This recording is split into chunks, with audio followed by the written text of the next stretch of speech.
நேயர்களே ஹலோ தமிழா தொடர்கின்றது. இன்றைய ஹலோ தமிழாவில் நாளேடுகளில் பிரதானமாக இடம்பெற்றிருக்கக்கூடிய செய்திகளை அலசி வருகின்றோம். அந்த பணியில் இன்று நம்முடைய இணைந்திருப்பவர் சிவகாமி ஐஏஎஸ் அவர்கள். அடுத்த செய்திக்கு நகர்கின்றோம். சமூக மாற்றத்துக்கு அரசியல் ஒருபோதும் வழிவகுக்காது, அண்ணா ஹசாரே திட்டவட்ட கருத்து என்ற செய்தி நாளேடுகளில் பிரதானமாக இடம்பெற்றிருக்கிறது. இதையும் தாண்டி கடுமையாகவே அரசியலை பற்றி சொல்லியிருக்கிறார் அண்ணா ஹசாரே. அரசியல் ஒரு சாக்கடை என்று சொல்லியிருக்கிறார். இது ஏன் இன்று முக்கியமாக பார்க்கப்படுகின்றது என்றால், அண்ணா ஹசாரே குழு என்று சொல்லப்பட்ட அந்த குழுல முக்கியமான உறுப்பினராக இருந்த அரவிந்த் கெஜ்ரிவால் அரசியல் பயணம் நோக்கி மிக விரைவாக நடந்து வரக்கூடிய சூழ்நிலையில அரசியல் அதற்கு தீர்வாகாது. அரவிந்த் கெஜ்ரிவாலிடம் ஏன் அரசியல் என்று ஒரு 5-6 கேள்விகளை கேட்டேன், இதுவரை விடையில்லை என்று சொல்லியிருக்கிறார் அண்ணா ஹசாரே. அரசியலை நீக்கிவிட்டு இந்திய நாட்டில் இல்லை ஒரு நாட்டில் மாற்றத்தை உண்டாக்குவது அப்படிங்கிறது சாத்தியமா? அப்படித்தான் செய்ய முடியும் என்கிறார் அண்ணா ஹசாரே. அந்த வாதத்தை ஏற்கிறீங்களா? அதாவது அரசு உதிர்ந்து போகிறது வந்து கடைசி கட்டம், அக்கார்டிங் டு கால் மார்க்ஸ். ஆனால் அரசியல் ஒரு சாக்கடைன்னு சொன்னது ரொம்ப ரொம்ப முன்னாடியே, அதை இன்னும் அவங்க விட மாட்டேங்கிறாங்க. இன்னொன்று வந்து அரசியல் வந்து அதிகாரத்திற்கான திறவுகோல். அதாவது அரசியல் அதிகாரம் இல்லாட்டினா இந்த நாட்டில் நம்மளால் பாலிசி மேக்கிங் பண்ண முடியாது, இம்ப்ளிமெண்ட் பண்ண முடியாது, கண்ட்ரோல் மெக்கானிசம் இருக்காது, சட்டம் ஒழுங்கு பிரச்சனை, இது எல்லாமே அரசியல் அதிகாரத்தோடு சம்மந்தப்பட்ட ஒரு விஷயந்தான். அப்போ அரசியல் அதிகாரம் இல்லாமல் எப்படி வந்து விஷயங்களை நம்மளால் நிறைவேற்ற முடியும்? அண்ணா ஹசாரேவுடைய கருத்து வந்து ரொம்ப ரொம்ப ரொம்ப என்ன சொல்கிறது, பழசாக இருக்குது. இன்னொன்று வந்து அரசியல் சாக்கடைன்னு நம்ம ஒத்துக்கிட்டோம்னா அதை க்ளீன் பண்ணுற வேலை யாரோடது? ஸோ அரசியலில் நுழைஞ்சு அதை க்ளீன் பண்ணாமல், சாக்கடையில் இறங்கி அதை க்ளீன் பண்ணாமல் வெளியிலேருந்து பேசி என்ன பிரயோஜனம்? அவருடைய வாதம் என்னவென்றால், இன்றைய அரசியல் சூழ்நிலையில் இது வந்து ரொம்ப மோசமாக இருக்கிறது, ஒரு பணபலம் இல்லாமல் ஆட்சிக்கு வர முடியாது, அந்த நிலையில் இதில் வந்து இறங்கி நம்ம வந்து கையை சுட்டுக்கணுமா அப்படிங்கிற ஒரு ரீதியில் வந்து அரவிந்த் கெஜ்ரிவாலுக்கு அவர் கொடுத்துருக்கக்கூடிய அறிவுரையாக இதை பார்க்கப்படுகிறது. இப்போ நீங்கள் எனி மூவ்மெண்ட் ஃபார் எக்ஸாம்பிள் எடுத்துக்கிட்டிங்கன்னா, it is a natural evolution towards political power. அவங்க சாதாரணமாக என்ன பண்ணுவாங்கன்னா, அந்த ஊர் பக்கம் அல்லது ஒரு பர்டிகுலர் இஷ்யூ எடுத்து மூவ்மெண்ட் தொடங்குவாங்க. அப்புறம் அந்த மூவ்மெண்ட்னால எந்தவித அதிகாரத்தையும் பார்கெயின் பண்ண முடியாததுனால அரசியல் அதிகாரத்தில் நுழைஞ்சாதான் இதை பண்ண முடியும் அப்படின்னு நினைப்பாங்க. ஆனால் அரசியல் அதிகாரத்துக்குள்ளே நுழையும் பொழுது பணபலமும் பல்வேறு போட்டிகளையும் சமாளித்து அதை தக்க வச்சுக்கிறதே ஒரு மெயின் ஜாபாக ஆகிடுது. இதனால தான் என்ன ஆகுதுன்னா, அரசியலுக்குள்ளார பல நல்ல விஷயங்களோட உள்ளே போகிறவங்க கூட என்ன ஆகுதுன்னா, இந்த பணபலம் ஆள்பலம் இதை வச்சு அவங்களால சமாளிக்க முடியாமல் ஓரளவுக்கு காம்ப்ரமைஸ் பண்ணிக்கிற ஒரு சிச்சுவேஷன் ஏற்படுது. இப்போ இதை காம்ப்ரமைஸ் பண்ணிக்கக்கூடாத ஒரு சூழல் எப்படி உருவாகும் அப்படின்னா, முதல்ல பீப்புள் வந்து they should not be corrupt. ஏன்னா இந்த கரப்ஷன் வந்து மேலேருந்தும் துவங்குது, கீழே இருந்தும் துவங்குது. ஏன்னா செல்ஃபிஷ் இன்ட்ரெஸ்ட்டில் என்ன பண்ணுறாங்கன்னா, பாலிசி மேக்கிங்கை பல காலமாக கட்டுப்படுத்தி வந்துட்டுருக்காங்க. இப்போ நீங்கள் பார்த்தீங்கன்னா, காசு கொடுக்காம ஓட்டு வாங்க முடியறதில்ல. அப்போ பொலிட்டிக்கல் பார்ட்டிசிபேஷன் வந்து இன்னமும் அடிமட்டத்தில் காசு வாங்கிட்டு ஓட்டு போடுற ஒரு சின்ன பார்ட்டிசிபேஷன் சூழ்நிலையில் அண்ணா ஹசாரே சொல்கிற ஒரு கருத்தை ஏற்றுக்கொள்ள தானே வேணும். இல்லை ஏற்றுக்கொள்றதுங்கிறதுல அது என்ன செய்ய போறீங்க? How are we going to change it? That is our... நாம் வந்து இந்த சிவில் சொசைட்டி இயக்கங்கள் மூலமாக, போராட்டம் மூலமாக கொஞ்சம் கொஞ்சமாக மாற்றம் செய்த பிறகுதான் இந்த சிஸ்டம்குள்ளே போக முடியும் அப்படிங்கிறது அவருடைய பார்வையாக. இல்லை, நம்ம அதுக்கு முதல்ல வந்து கல்வி அறிவு தேவை இல்லையா? அப்போ அந்த கல்வி அறிவு கொண்டு போகிறதுக்கு how much to be allocated? இப்போ ஃபார் எக்ஸாம்பிள் இன்ன வரைக்கும் வந்து நியர்னஸ் ஸ்கூல்ஸ்னு ஒன்று கொண்டு வந்தாங்க. ஏன்னா 100% லிட்ரஸி ப்ரோக்ராமில் நியர்னஸ் ஸ்கூல்ஸ்னு கொண்டு வரணும். ஆனால் தமிழ்நாட்டில் 35,000 சேரிகள் இருக்குது, 500 பாப்புலேஷன், 300. அந்த மாற்றத்துக்கு அரசியல் தான் திறவுகோல் அப்படின்னு நீங்கள் சொல்லவே, டி ராஜா அவர்கள், இந்திய கம்யூனிஸ்ட் கட்சியுடைய தேசிய செயலாளர் திரு டி ராஜா அவர்கள் நம்முடைய அழைப்பில் இருக்கிறார். அரசியல் ஒரு சாக்கடை, அதனால இந்த சிவில் சொசைட்டி இயக்கம் மூலமாகத்தான் போராட வேண்டும், அரசியலுக்கு நுழைந்து எந்த மாற்றத்தையும் உருவாக்க முடியாது என்று அண்ணா ஹசாரே சொல்லியிருக்கிறார். உங்களுடைய பார்வைகள் திரு டி ராஜா? அது ஒரு ஆழமான அறிவார்ந்த கருத்தாக யாரும் எடுத்துக்கொள்ள இயலாது. இன்னும் சொல்ல போனால் அது ஒரு புதிய கருத்தும் அல்ல. ஏற்கனவே பலர் பேசிவிட்ட கருத்தை தான் அவர் பேசுகிறார். திரு அண்ணா ஹசாரே ஒரு மகானும் அல்ல, ஒரு மகாத்மாவும் அல்ல. அவர் இந்தியாவில் இருக்கிற நூற்றுக்கணக்கான சிவில் சொசைட்டி, நீங்கள் சொன்னது போல அப்படிப்பட்ட இயக்கங்களில் ஒரு இயக்கத்தை சார்ந்தவர். அவர் சொல்லுகிற கருத்து இன்றைக்கு அரசியல் என்பது அதுதான் இன்றைக்கு முதன்மையான ஒன்றாக இருக்கிறது. அரசு சார்ந்த நிறுவனங்களை இயக்குவது, பாராளுமன்றம், அரசியல் கட்சிகளிடையே ஒரு ஒருங்கிணைந்த செயல்பாடு அல்லது அரசியல் கட்சிகளுக்கு இடையே நடைபெறுகிற முரண்பாடுகள், மோதல்கள் இவை அனைத்தும் அரசியல் ரீதியாகத்தான் மேற்கொள்ளப்படுகின்றன. அதே போல மக்களுக்கான, நாட்டுக்கான நலத்திட்டங்கள், சட்டத்திட்டங்கள் எல்லாம் அரசியல் ரீதியாக விவாதிக்கப்பட்டு ஜனநாயகத்தின் உயர்மட்ட அமைப்புகளாக இருக்கிற பாராளுமன்றத்திலும் சட்டமன்றங்களிலும் நிறைவேற்றப்படுகின்றன. உள்ளாட்சி அமைப்புகளில் அவை நிறைவேற்றப்படுகின்றன, செயல்படுகின்றன.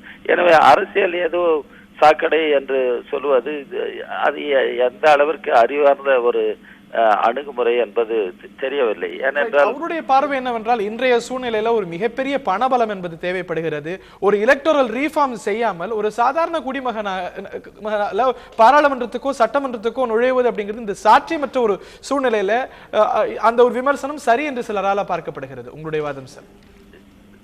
முதலில் நீங்க அண்ணா ஹசாரேவனுடைய கருத்தை ஏற்றுக்கொண்டு பேசுவது போல இருக்கிறது.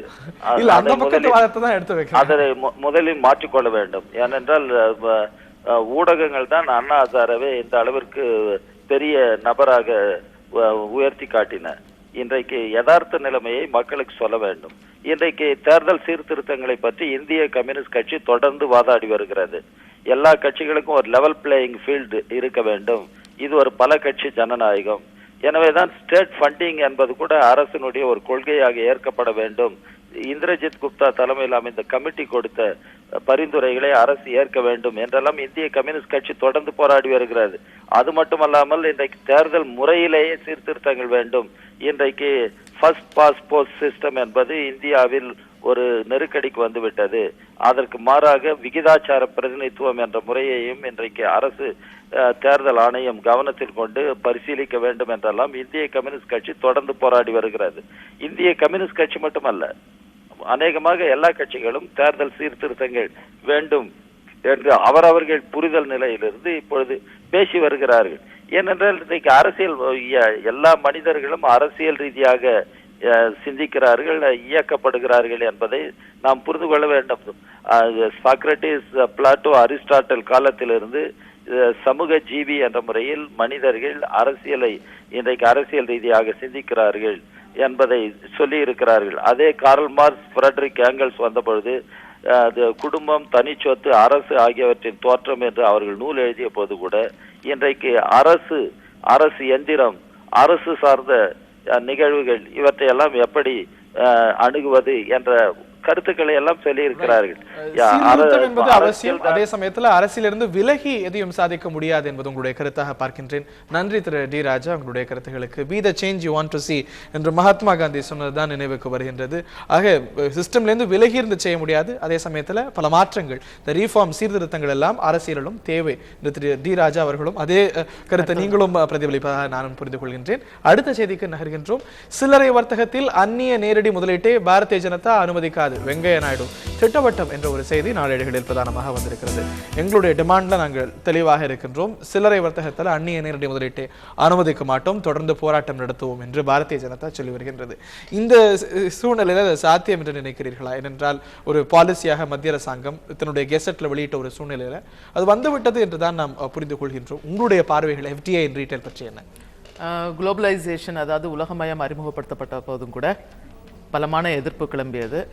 ஆனால் அதை தொடர்ந்து வந்த மத்தியில் ஆளும் கட்சிகள் அதை அனுசரித்து இன்னும் விரிவுபடுத்திகிட்டே போனாங்களே தவிர அதை குறைக்கிறதுக்கு வழி இல்லை. அதனால் இப்போது பிஜேபி சொல்கிற அந்த எதிர்ப்புங்கிறது நாளடைவில் அதை ஏற்றுக்கொள்கிற ஒரு விஷயமாக கூட மாறலாம் வாய்வினா கடந்த காலத்தை வைத்து பார்க்கும் பொழுது மாறலாங்கிறது தான் தோணுது. ஆனால் அந்த ரீட்டைல் வர்த்தகத்துக்கு FDIயை நம்ம அனுமதிக்கிறதுங்கிறது செல்ஃப் சூசைடல் தான். அதில் எந்தவித கருத்தும் மாறுபாடும் இல்லை. அதை நம்ம ஏற்றுக்கிறோமா இல்லையா, அது அமல்படுத்தப்பட்ட விட்டதா அப்படிங்கிறது இல்லை. இது suicidal to India, self suicidal அப்படின்னு சொல்லியிருக்கீங்க. இந்த நிலையில வெங்கையா நாயுடு என்ன சொல்கிறார் கேட்போம். அவர் நம்முடைய அழைப்பில் இருக்கிறார். Thank you so much, Mr. Venkaiah Naidu, for joining us. You have reiterated your demand and have said you will continue to oppose FDI in retail. What is your modus operandi on this issue, sir? No, our standing very clear right from the beginning. We are not against reforms. Reforms must help Indian people. Here, this FDI in retail will have disastrous consequences for the retailers in India, and it's not going to help even the farmers also. This idea has been there for long, even during our government also. And we discussed and we found there is no support to this. We dropped that idea at the time. But I should tell the people of India that the Congress party, which was in opposition at the time, they have opposed FDI in retail. Mr. Prejandas Munshi, I think who was the chief whip of the Congress party, wrote a letter to the then Commerce Minister, Sri late Mursali Maran, urging the government not to introduce FDI in retail. And he also said they have discussed the matter within the party and they will oppose any such proposal. That letter is now a public document.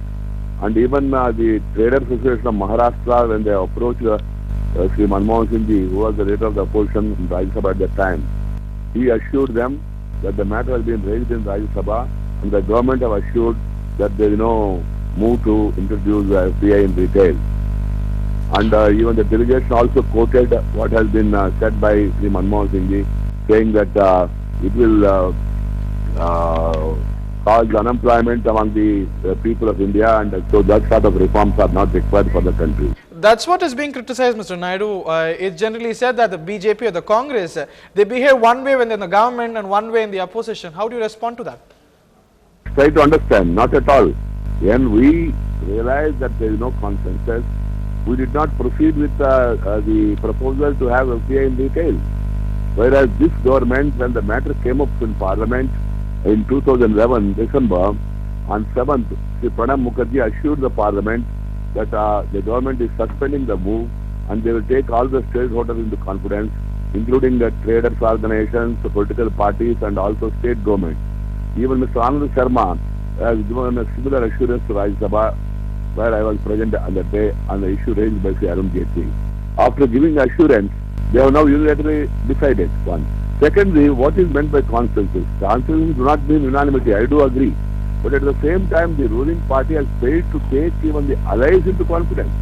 If the Prime Minister and Congress party is saying that the opposition and particularly BJP is going for a disinformation campaign, so do we mean to say that the DMK, which is a partner in the government, and the Samajwadi party, which is supporting the government, BSP, which is supporting the government, Trinamool, which was in part of the government till yesterday, they are all spreading disinformation? You are not able to convince your own allies. It is only a ploy to divert the attention of the people from the neck-deep corruption they are involved in. Otherwise, if they are in favor of reforms, I would like to ask a straight question. For the last 8 years, you have been in power. Who stopped you from discussing these proposals? You never bothered about it. Thank you so much, Mr. Venkaya Naidu. Thank you so much for joining us. Bharatiya Janata மூத்த தலைவர் வெங்கையா நாயுடு நமக்கு அளித்த exclusive பேட்டியை கேட்டோம். திரு வெங்கையா நாயுடு அவர்களுடைய கருத்து சுருக்கமாக நாம் பார்ப்பது என்னவென்றால், கிட்டத்தட்ட ஒரு 8 ஆண்டுகளாக யூபி அரசாங்கம் ஆட்சியில் இருந்திருக்கிறது. ஏன் இந்த ஒரு சோகால் ரீஃபார்ம்ஸை அவர்கள் செய்யவில்லை? யார் அவர்களை தடுத்தார்கள்? இந்த ஒரு கோல்கேட் போன்ற இந்த ஒரு ஸ்கேம்ல இருந்தெல்லாம் மக்களுடைய கவனத்தை திசை திருப்புவதற்காக அவர்கள் இதை செய்வதாக புரிந்து கொள்கின்றோம் என்று சொன்னார். அதே போல நம்முடைய கேள்வியாக என்ன இருந்ததென்றால், காங்கிரஸ் ஆகட்டும் பாரதிய ஜனதாவாகட்டும் எஃப்டிஐயில் ஆட்சியில் இருக்கும்பொழுது ஒரு ஸ்டாண்ட், ஆட்சியில் இல்லாத ஒரு ஸ்டாண்ட் எடுக்கின்றது என்று கேட்கும்பொழுது அப்படியெல்லாம் இல்லை. நாங்கள் ஆட்சியில் இருக்கும் பொழுது இது கொண்டு வரப்பட்டதென்மோ உண்மை, ஆனால் மக்களுடைய கருத்து, பல்வேறு தரப்புடைய கருத்து கோரிக்கைகளை எல்லாம் ஏற்று அது இந்திய நாட்டுக்கு சரியல்ல என்று விட்டுவிட்டோம். ஆனால் மன்மோகன் சிங் போன்றோர் அந்த காலத்தில் அதை எதிர்த்திருக்கிறார்கள். ஆக இன்று வேறொரு நிலையை எடுக்கிறார்கள். எஃப்டிஐ அண்ட் ரீட்டைல் என்பது இந்திய விவசாயிகளுக்கும் ரீட்டைலர்ஸுக்கும் எந்த வகையிலும் நன்மையை தராது என்று திரு வெங்கையா நாயுடு சொன்னதாக நாம் புரிந்து கொள்கின்றோம். நன்றி திரு வெங்கையா நாயுடு. அடுத்த செய்திக்கு நகர்கின்றோம். அடுத்த செய்தி என்று பார்க்கும்பொழுது, கோவை மாரியம்மன் கோவிலுக்குள் தலித் சமூகத்தினர் வழிபாடு 120 ஆண்டு கால தடை என்பது தகர்ப்பு என்ற ஒரு செய்தி நாளேடுகளில் பிரதானமாக வந்திருக்கிறது. இன்றும் இது ஒரு சாதனையாக பார்க்கப்படுகிறது தான் வேதனை. வைக்கம் போராட்டம் நடந்து கிட்டத்தட்ட பல ஆண்டுகளுக்கு பிறகு தலித் சமுதாயத்தினர் கோவிலுக்குள் சென்று வழிபாடு நடத்துவது என்பதை ஒரு பெரிய சாதனையாக இன்று பார்க்கக்கூடிய ஒரு நிலையில் இருக்கின்றோம். நீங்க இந்த ஒரு தலித் மக்களுடைய அவங்களுடைய நியாயங்களுக்காக தொடர்ந்து போராடுகின்றவர், இன்றும் கோவில்களில் தலித் சமுதாயத்தினர் போக முடியாத ஒரு நிலை பரவலாக இருக்கிறதா? இதோட சேர்த்து படவேட்டம்மன் கோவிலில் ஒரு தடை சுவர் எழுப்பி தாழ்த்தப்பட்ட மக்கள் உள்ள நுழையாதபடி தடுத்த ஒரு நடவடிக்கையும் இருந்தது. அதையும் எதிர்த்து போராடி இருக்காங்க. ஆனால் அம்பேத்கர் கருத்து இதில் என்னவா இருந்ததுன்னா, அவர் கூட முதல்ல அந்த காலாராம் கோவில் நுழைவு போராட்டம்னு ஒன்று நடத்துவார். அதுக்கப்புறம் அதை கைவிட்டுட்டார். காரணம் என்ன அப்படின்னா, தாழ்த்தப்பட்ட மக்கள் இந்து மதத்தினுடைய ஒரு பகுதி இல்லைங்கிற ஒரு ஆர்கியூமெண்ட்ல புத்த மதத்தை நோக்கி அவர் நகர்ந்ததுனால இதில் அது இம்பார்ட்டன்ஸ் கொடுக்கல. அப்புறம் காந்தி வழி வந்தவர்கள் இந்த போராட்டத்தை எடுத்து நடத்திட்டு இருக்காங்க. ஆனால் இன்னைக்கு எது அப்ராப்ரியேட்டாக இருக்கும் அப்படின்னு கேட்டிங்கன்னா, கோவிலுக்குள்ளே நுழையிறத விட கோவில்கள் வந்து இன்னைக்கு பல்வேறு ஆதீனங்கள் வந்து பல்லாயிரக்கணக்கான ஏக்கர் நிலங்களை வந்து மேனேஜ் பண்ணிட்டு இருக்காங்க. அந்த காலத்தில் வந்து அவங்களுக்கு அந்த கோவிலுக்கு நிலம் கொடுத்ததை ஒரு வகையில் சரின்னு கூட நியாயப்படுத்த முடியாது. இருந்தாலும் அந்த கோவில் நிர்வாகம், அங்கே அன்னதானம் நடக்கிறதுக்கு, அப்புறம் அங்கே இருக்க வழிபாட்டுக்கு, இதுக்கெல்லாம் அதுலேருந்து அவங்க மேனேஜ் பண்ணி அந்த நிதியை செலவு பண்ணணும்னு இருந்தது. இப்போ வந்து ஹிந்து ரிலிஜியஸ் என்டோமெண்ட் போர்டு பண்ணியிருக்கோம். அவங்களுக்கு பணம் தர்றாங்க, அர்ச்சனை சீட்டுக்கு பணம் வாங்குறாங்க, நன்கொடை வாங்குறாங்க, அன்னதானம் பண்ணுறதுக்கு அதுவும் ஸ்பான்சர் வாங்குறாங்க. இப்படி இருக்க சூழ்நிலையில் நிலத்தை பற்றி எந்த அட்மினிஸ்ட்ரேஷனும் தெரியாத தர்மகர்த்தாக்கள் அங்கே அதை வச்சுட்டு அந்த நிலத்தை மேனேஜ் பண்ணுறது எதுக்குன்ற கேள்வி இன்றைக்கு முற்போக்கான கம்யூனிஸ்ட் கட்சிகள் கூட கிடையாது. இன்னும் அந்த ஆலய நுழைவு போராட்டத்தை நடத்திட்டு ஒரு பப்ளிசிட்டி வாங்கிக்கிறாங்கங்கிறது என்னுடைய கருத்து. ஏன்னா அது உண்மையிலே ஜெனுவனாக இருந்தால் அந்த நிலத்தை வந்து ஏழைங்களுக்கு, நிலமில்லாத ஏழைங்களுக்கு அது முறையாக பங்கிட்டு கொடுக்கறதுக்கு என்ன தடை இருக்குது? இப்போ வந்து கோவிலுக்கு நுழையும் போது ஆர்கிடெக்சரு, அதனுடைய வழிபாடு, அதனுடைய ஸ்தல புராணம், இதை பற்றி நம்ம அதிகமாக பார்க்குறோமே தவிர அதை சுற்றி எவ்வளோ சொத்து இருக்குது, அதனால் எவ்வளவு அங்கே பிரச்சனை வருது, ஏன் ஏழை மக்களுக்கு நிலத்தை அந்த பகிர்ந்தளிக்கக்கூடாதுங்கிற சிந்தனை. நீங்கள் வேணும்னா பணமாக அரசாங்க நிதியிலேருந்து அந்த கோயிலை நிர்வாகம் பண்ணுறதுக்கு பணம் கொடுங்க, பட் நிலம் எதுக்கு அவங்ககிட்ட இருக்கணும்? இந்த மாதிரி கேள்விகளை இன்றைக்கு தாழ்த்தப்பட்ட மக்கள் எழுப்பிக்கிட்டு இருக்காங்க. அதை ஆன்சர் பண்ணுறதுக்கு இல்லாமல் கோவில் நுழைவு போராட்டம் அப்படின்னு அவங்க பண்ணிட்டு இருக்காங்க. அந்த மாதிரி பழமையானது என்று சொல்லவே இந்த ஆதீனம் போன்ற ஒரு பெரிய அமைப்புகள் கையில் வச்சுட்டு இருக்கக்கூடிய சொத்துகள் இது போன்ற தலித் மக்களுக்கு, பொதுவாக மக்களுக்கு பகிர்ந்தளிக்க நிலமில்லாத ஏழைகளுக்கு. பட் இந்த நிலையில இன்று நாளடிகள நகரப்புறங்கள்ல நாங்கெல்லாம் வளரும். இந்த நிலையில தலித் மக்கள் கோவிலுக்குள்ள நுழைய முடியாதா அப்படிங்கிற ஒரு ஆச்சரியம் இன்றும் எங்களுக்கு நிகழ்கின்றது. ஆனால் அது வந்து தினந்தோறும் நடந்துட்டு இருக்கக்கூடிய ஒரு சமாச்சாரம். தலித் மக்கள் இன்றும் கோவிலுக்குள்ள நுழைய முடியறதில்லை அப்படின்ற ஒரு வாதமும் வைக்கப்படுகிறது. அது உண்மையா? நிலவரம் எப்படி இருக்கிறது? நிலவரம் வந்து படுமோசமா இருக்கு.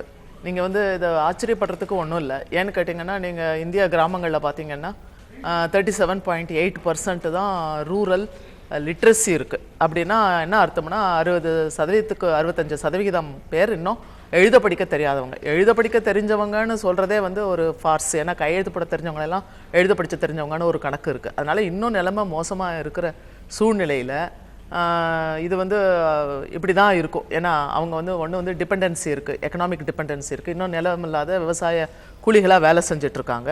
அப்போ அவங்களுக்கு வந்து அங்கே உள்ளூரில் பகைச்சிக்கிட்டா வேலை கிடையாது, அவங்க பட்டினி கிடக்கணும். ஸோ இந்த மாதிரி சூழ்நிலையில் அவங்க மேலே எளிதாக ஆதிக்கம் செலுத்துறது வந்து நடந்துகிட்ருக்கு. இதை தான் நம்ம வந்து பார்க்குறோம். அதனால் இந்த கோவில் நுழைய முடியலங்கிறத பற்றி ஆச்சரியப்பட வேணாம். அவங்க கோயிலில் நுழைஞ்சு சமமாக இருக்காங்கன்னு சொன்னால் தான் ஆச்சரியப்படணும். எப்படி நடந்ததுன்னு ஆச்சரியப்படுற அளவுக்கு அதை. இதற்கான காரணமாக பொருளாதார காரணிகளை சொல்கிறீங்க. பொருளாதார மாற்றங்கள் நிகழாமல் இந்த ஒரு சமூக மாற்றங்கள் நிகழாது அப்படின்னு சொல்கிறேன். அடிப்படை கல்வி வசதியும் அப்புறம் ஒரு கலாச்சார மாற்றமும் அதில் தேவைப்படுது. ஏன்னா இன்றைக்கி வந்துட்டு வெறுமனே வந்து பொருளாதார மாற்றம்னு சொல்ல முடியாது. எனக்கு தெரிஞ்ச அவர் பேராசிரியர் கல்விமணி வந்து நடந்து போயிட்டு இருக்கும்பொழுது சின்ன குழந்தைங்கள்லாம் நடந்து போயிட்டு இருந்தாங்களாம். அவங்க இவர் வந்து இமிட்டேட் பண்ணவுடனே அந்த குழந்தைங்களை பார்த்து அவர் கேட்டாராம், என்ன இந்த மாதிரி என்னை இமிட்டேட் பண்ணுறீங்க, எந்த ஊர் பிள்ளைங்க நீங்கள்லாம், ரோசனையான்னு கேட்டாராம். உடனே எங்களை பார்த்தா ரோசனை மாதிரி தெரியுதான்னு சொல்லிச்சுங்களாம். அந்த பிள்ளைங்கள்லாம் பார்த்தீங்கன்னா 5-6 வயசு பிள்ளைங்க.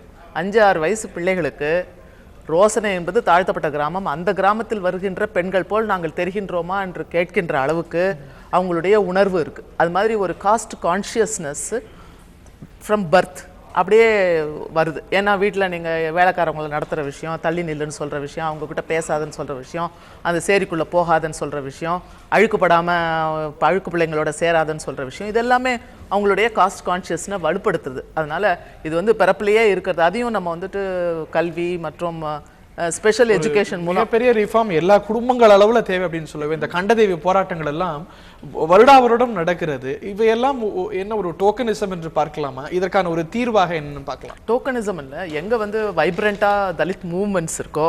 இப்போ பார்த்தீங்கன்னா புதிய தமிழகம் வந்து எழுச்சிக்கு அப்புறம் தான் கண்டதேவி போராட்டம் வந்து அங்கே வலுப்பெறுது. அப்போ தாழ்த்தப்பட்ட மக்கள் தங்களுடைய ரைட்ஸை அசர்ட் பண்ணும் பொழுது உடனடியாக அந்த இடத்துல ஆதிக்க சக்திகள் விழிச்சுக்கிட்டு அவங்கள அடக்க பார்க்குறாங்க. அப்போ தான் அந்த கலவரம் வெடிக்குது. இது டோக்கனிசம் கிடையாது. இது வந்து எங்கெங்கே தாழ்த்தப்பட்ட மக்கள் அதிகாரம் பெறுறாங்களோ அந்த இடத்துல அது ரிப்போர்ட்டிங் ஆகுதுன்னு தான் நம்ம எடுத்துக்கணும். இது வந்து it's through out, it is omni present மாதிரி தான் இருக்குது. தலித் மக்கள் எம்பவர் ஆகிறது அப்படிங்கிறது ஒரு நீண்டகால இலக்காக அல்லாமல் விரைவில் ஒரு சமூக முன்னேற்றம், ஒரு சமூக ஈக்குவாலிட்டி என்பது விரைவில் கிடைக்கணும் அப்படிங்கிறது தான் எல்லாருடைய ஆசையாக இருக்கின்றது. இந்த நிலையில் பல்வேறு தலைப்புகளை பற்றி உங்களுடைய பார்வைகளை பதிவு செஞ்சு உங்களுடைய வியூஸை கொடுத்தீங்க. NDTV ஹிந்து சார்பாக நன்றி. நன்றி. நேர்களை பார்த்த உங்களுக்கும் நன்றி. தொடர்வது வணக்கம் சென்னை. தொடர்ந்து இணைந்திருங்கள் NDTV ஹிந்துவோடு.